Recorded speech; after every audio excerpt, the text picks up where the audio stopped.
हमारे साथ बातचीत के लिए इस वक्त समाजवादी पार्टी के चंदौली से सांसद वीरेंद्र सिंह जी, हम उनसे बातचीत करेंगे। सर, प्रधानमंत्री नरेंद्र मोदी एक दिवसीय दौरे पर काशी आ रहे हैं। दिवाली से पहले बड़ा उपहार न सिर्फ काशी बल्कि पूर्वांचल वासियों को मिलने वाली है। स्पोर्ट्स कॉम्प्लेक्स का वो जो है उद्घाटन करने जा रहे हैं, किस तरीके से देखते हैं? देखिए, वो हमारे जनपद के सांसद हैं और वो अगर कोई विकास काम कर रहे हैं तो उसका स्वागत किया जाना चाहिए।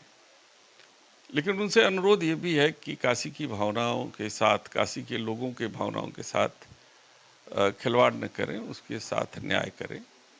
डॉक्टर संपूर्णानंद जी की नाम से हमारे काशीवासियों की भावनाएं जुड़ी हुई हैं।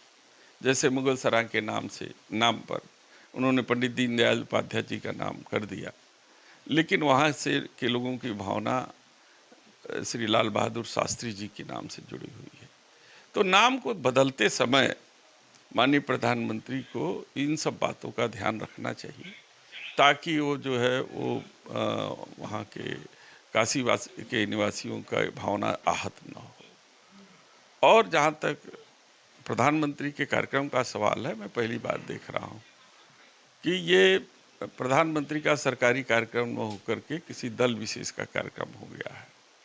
यदि सरकारी कार्यक्रम है तो परंपरा ये रही है कि उनके पड़ोसी सांसद होने के नाते या किसी भी जिले में जाते हैं तो सरकार का ये दायित्व होता है कि वो प्रोटोकॉल सभी पक्ष और विपक्ष दोनों के सांसदों को दे और उसके आधार पर जो है वो निर्णय तो सांसद करेगा कि उसको आपके कार्यक्रम में जाना है कि नहीं जाना है। लेकिन कर्मचारी अगर डिस्क्रिमिनेट करेंगे, विभेद करेंगे, तो ये लोकतंत्र के लिए ठीक नहीं है।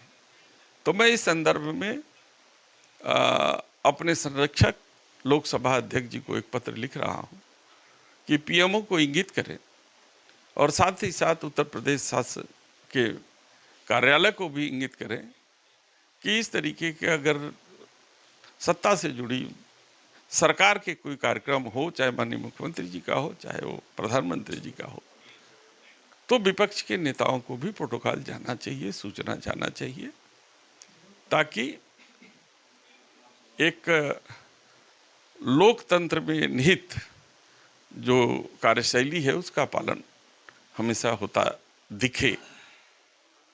बहराइच में बुलडोजर चलाने की तैयारी शुरू हो गई है। 23 घर हैं जहां पर नोटिस चस्पा कर दिया गया है और उनसे खाली करने के लिए बोल दिया गया है, हालांकि वो खाली भी कर रहे हैं। इस पूरे प्रकरण को आप किस तरीके से देखते हैं? देखिए, ये तो भारतीय जनता पार्टी की कार्यशैली है। सवाल तब उठता है कि बहराइच के तरीके से घटना मुगलसराय की हुई है। वहाँ भी एक मुस्लिम परिवार के बच्चे की हत्या कर दी गई है और वहाँ भी सोशल मीडिया पर ये बात आ रही है कि मैंने बहराइच का बदला ले लिया है। तो क्या सरकार यहाँ भी बुलडोजर चलाएगी?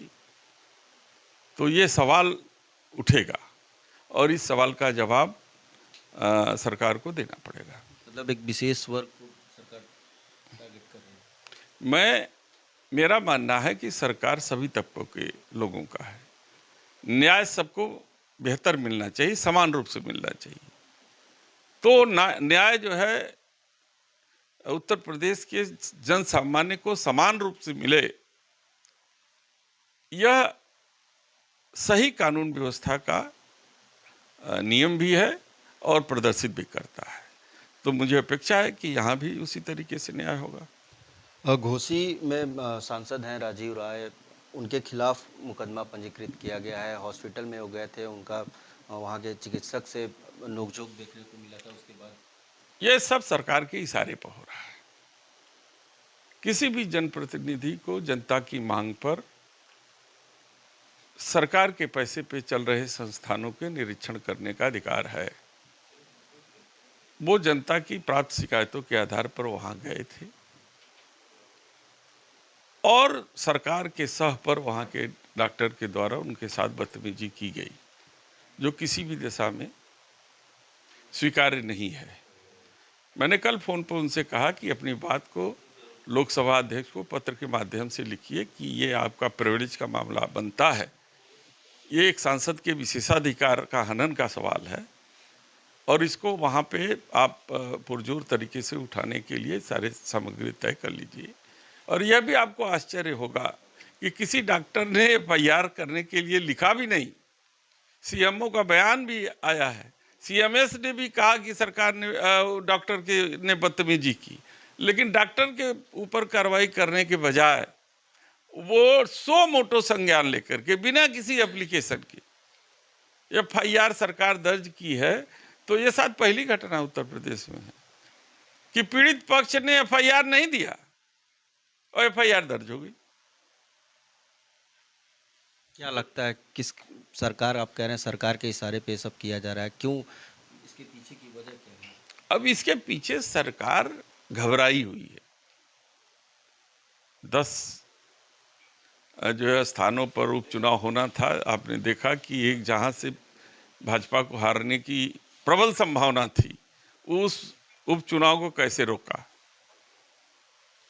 आज उनके पास मुद्दे नहीं है, महंगाई पर वो बात नहीं कर सकते, नौजवानों की रोजी रोटी देने के सवाल पर उनके पास कोई जवाब नहीं है, विकास का मुद्दा पर वो बात या बहस कर नहीं सकते। तो पीडीए जो हमारे राष्ट्रीय अध्यक्ष जी ने पीडीए का सवाल खड़ा किया है कि पीडीए को न्याय कैसे मिलेगा, उसका जवाब उनके पास नहीं है। तो वो इस तरीके का वातावरण बनाना चाहते हैं कि सांप्रदायिक तनाव पैदा करके हिंदू मुसलमान कर दीजिए, लोग सवाल उनसे न पूछें और उनको मुद्दे मिले जिससे कि भाषण में आकर उस मुद्दे को और भड़काने का काम करें। यही है सवाल, और कुछ नहीं। बहुत शुक्रिया बातचीत के लिए। तो ये थे हमारे साथ चंदौली से समाजवादी पार्टी के सांसद वीरेंद्र सिंह जी, जिन्होंने तमाम मुद्दों पर हमसे बातचीत की। वाराणसी से विनीत श्रीवास्तव, भारत समाचार।